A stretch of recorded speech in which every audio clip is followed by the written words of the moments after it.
Knowledge is power, right? Well, in the case of birth, it totally is. When I first found out I was pregnant, I had a ton of fears surrounding birth and labor and how painful it was going to be. But what you learn with hypnobirthing is that birth does not have to be this scary, unknown thing. With hypnobirthing, you learn that when you are fearful during labor, it actually creates even more tension in your body, causing you more pain. It stops your body's natural painkillers and hormones that help progress labor and eventually allow you to meet your baby. Hypnobirthing is a birthing method that uses self-hypnosis and relaxation techniques to help a woman feel more physically, mentally, and spiritually prepared for birth. If you are new to my channel, I am Samantha. I am 37 weeks pregnant, and today I'm going to be sharing my hypnobirthing routine that I try and do every day.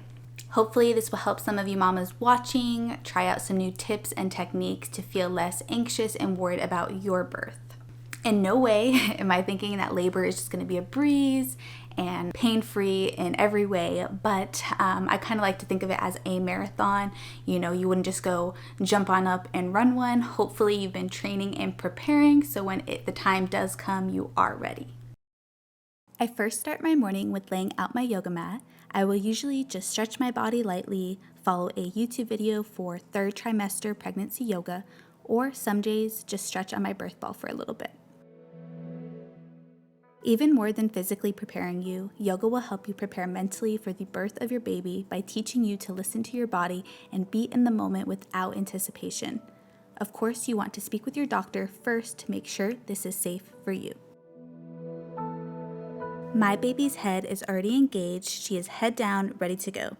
But if that isn't the case for you, there are specific movements you can do to get your baby in optimal position.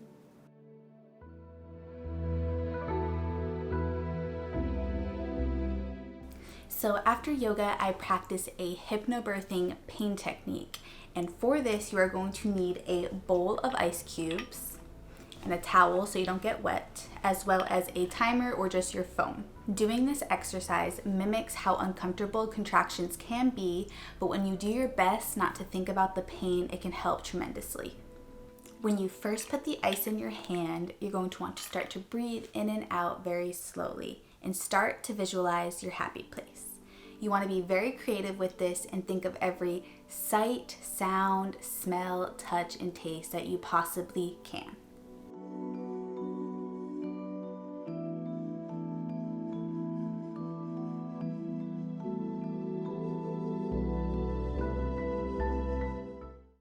When you first try this exercise, try setting a timer for 30 seconds and see how you do. You can repeat a few times after in a 5-minute interval, but make sure you work your way up because you can hurt your hands.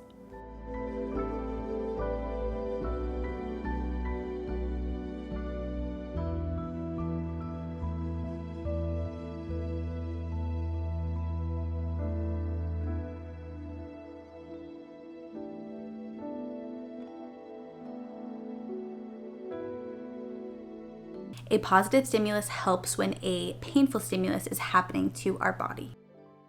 During contractions, massage, affection from your partner, music, visualizations, essential oils, and movement can all help with counteracting that painful stimuli we are experiencing. If you think any of these could help you during labor, have them prepared and talk with your partner beforehand so you are on the same page when the time comes. You can start practicing these techniques throughout your whole entire pregnancy, but I think getting serious and committing to a routine at 30 weeks is really important for you to have the best birth possible.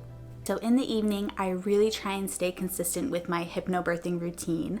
I start with my birth affirmations, and then I do a few rounds of the Distressor Breath that is taught in like Lamaze classes, and then I finish my night with my bedtime meditation.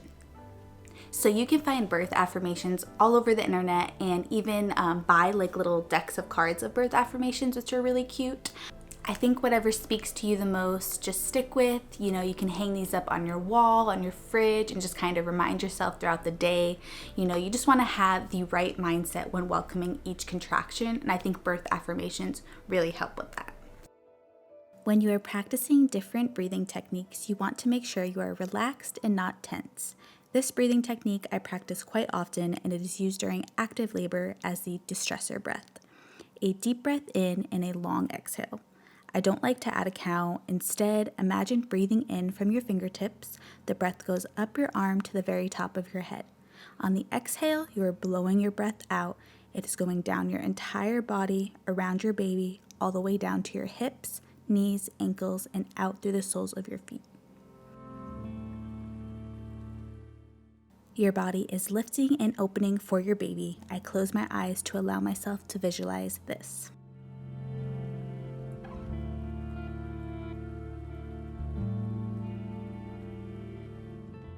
So continuing the Distressor Breath, before I go to bed, I always play a hypnobirthing meditation. And even if I end up dozing off, I'm still kind of getting that information in. And it also really helps me relax and actually has been helping me fall asleep better as well. I usually just scroll YouTube for a hypnobirthing meditation. Bridget Taylor is amazing. If you haven't followed her already on YouTube, she has amazing content for pregnant mamas. So definitely check out hers. Hers are really great as well. Another thing I want to add is just to really ask yourself what you are scared of or fearful of during labor. I mean, is it the contractions, how painful they'll be? Are you scared of tearing or just, the baby's head emerging? I think exposing myself to positive birth videos and also reading positive birth stories has personally really helped me become more comfortable with birth and see it as something that doesn't always have to be this painful, traumatic experience that as women we are taught through our entire lives. I hope this video was helpful to y'all, and I will definitely have an updated video soon with my full birth experience if I were to change something or do anything differently next time. So definitely like this video and subscribe so you do not miss out on that one. So thank you so much for watching, and I will see you next time. Bye!